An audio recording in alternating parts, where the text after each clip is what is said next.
Good morning, this is Ryan Littlestone from forexflow.live. We're starting off this week with another round of virus cases coming into the mix. We're hearing that China has had an increase in cases in Beijing, spreading between the food markets, and they're starting to shut things down again. Singapore this morning had a few cases as well, some 200.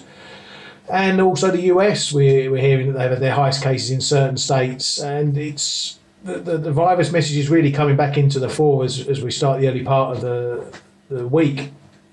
Also, what we've got is a little bit of more tensions between China and Australia, with the Chinese putting someone on a death sentence for drug smuggling, completely unrelated apparently, but still it's all part of the risk picture that we've seen this morning. We've seen risk suffer because of it.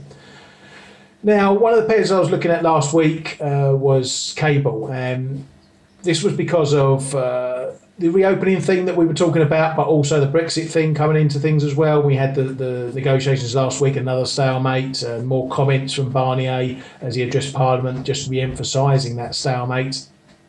And the pound has suffered because of it, partly on that, partly on the risk picture. Now, if we're looking at cable, pound versus the dollar, we saw we got that big run up. You know, it was a hefty run up to the 128 level, just over 128. We broke up through some key resistance areas there, around about 127, 70, 75.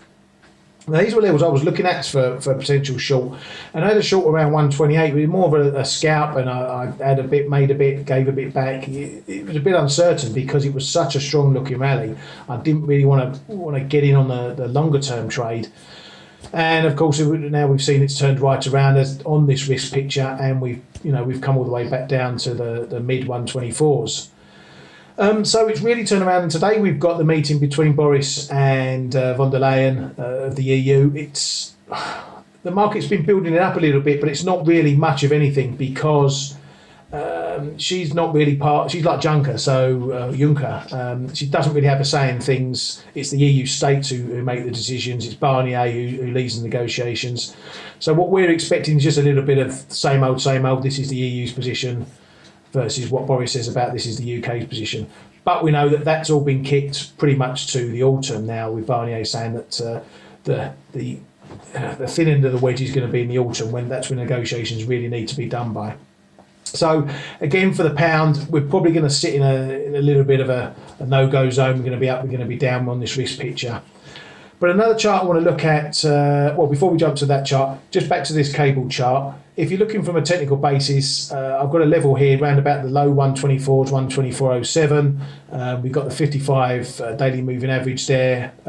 We've also got the 200 4-hour moving average there, and a trend line. So as we can see from that chart, if you're looking for a technical area of support, that's one place to look. So if we jump to the next chart, which is the euro versus the pound, it all ties up together with the other pound charts. We've got a high level up here around 90.50. That's been a big resistance area, going back historically as well. And we're back into the 90s again this morning, and so we're looking just to see if we're going to get a break up here. If we do get a break above this level, then we're going to potentially see a push higher, maybe up to the 91s again. So it really is a key point up here.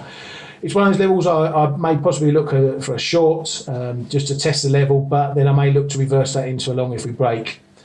So again, look for the headlines today. I'm not expecting big headlines from Boris and von der Leyen, more just a reiteration of various positions, but we know the algos like to make a meal of things, and we know that they like to jump on even old headlines and stuff we already know. So those are sort of areas I'm looking at. Support-wise, it's really down towards the mid 88s where we've got the real big line there. So that's the area of support if we do get any big headlines. And as usual, just play between the ranges, and if you get a break, then try to go with it. And stay safe this week. Thank you very much, folks.